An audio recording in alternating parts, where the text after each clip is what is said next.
And welcome back on the post-game show. I'm joined by Coach Barry Toney. I'm the Coach Dick Cox right here, though. I tell you what, great way to kick off the college football season tonight with the Fil A Kickoff Classic here in the Georgia Dome. Coach, you're absolutely right there. You know, the attendance record tonight, over 75, I believe about 75,211, which is a set record. And like I told you earlier in the game, I couldn't see an empty seat anywhere. The place was rocking.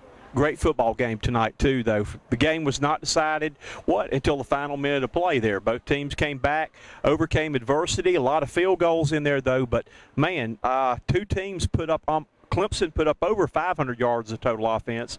Auburn right there, too. And, man, it was an up and down the field affair tonight. Hey, you're absolutely right. Two quality programs and, it's a quality fan, good sportsmanship and good hard hitting.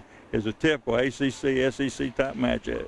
On the record standpoint, I think you had a career night for Andre Ellington, over 200 yards rushing. Nuke Hopkins with over 13 catches tonight, which was a Clemson record, though.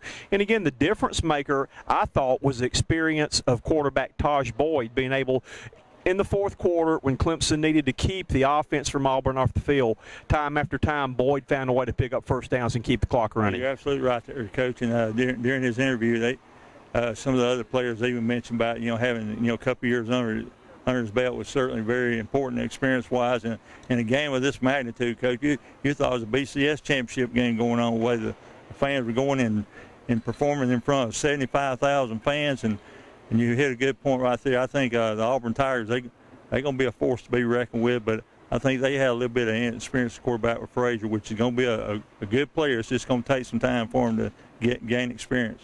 Again, Frazier made his first start at night quarterback, had his ups and downs, missed some wide-open receivers at time, though, but made some big plays for them, too, though. We said coming down here tonight, this game could be a really trendsetter or kind of set the table for the winner of this game. What do you think Clemson will go on and do after this now? Well, let's see, Coach. Didn't you say they got Ball State and Furman coming up before they get into conference play? I think that they should do well. And this is, just every year, the beginning of the Fil A Kickoff, the team that wins this game really goes on and has a very good season. That's not to say Auburn's not going to have a good season. I certainly think they'll certainly be in the mix for that Western Division, but a great win for the Clemson Tigers.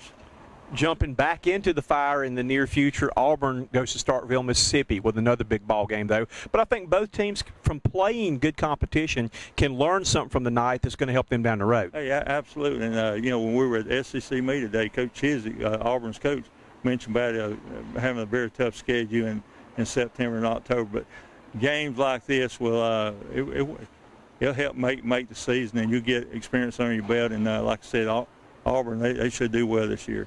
Want to get a plug in for Chick-fil-A. What a great event. Two great nights here of college football, ACC, SEC rivalry. Last night, Tennessee came home with the victory. Tonight, Clemson comes home. So you split with the two conferences there, though. But the people of Chick-fil-A has turned this into a great event. My hats go off to them. Kudos to them for putting on a first-class bowl, preseason bowl for these teams. Hey, absolutely. They treat you first class, and the fans have a great time, and I think they enjoy putting it on. Of course, it goes with all the way from top management all the way down. But a lot of people, the way this has been a success is due to the process of a lot of people chipping in and supporting volunteers. We appreciate the opportunity. Want to thank Mr. Bill on our staff for getting us this trip down here. He enjoyed the game, for those of you that keep up with our little Mr. Bill on our staff, though. But we'll be seeing the Clemson Tigers again in the near future. It should be an exciting season for them. Look forward to seeing them and following them this year also. Hey, absolutely. And, Coach, can you think about the way it was tonight? What's going to happen, Chick-fil-A Bowl? I know they'll have two quality teams to be playing at the end of the football season, too. Great job by Chick-fil-A. Well, Coach Toney, we had a great weekend of football. We'll have to rest up and do it again next weekend, though. But for all you college football fans, the season has begun. So sit back and let's enjoy the ride here, because it's going to go by quick. Hey, you're absolutely right. Let's roll those sleeves up. And I know a lot of the wives, they're going to be enjoying this football season, because from here on out all the way through, this coming January, hey, it's going to be like JC says at the Beacon, sometime a beacon of plenty. We're going to have a football aplenty. Reporting for Cox Sports Broadcasting, I'm the Coach Dick Cox. He is Barry Toney, and we will see you again next weekend from Death Valley. Good night, everybody. Good evening.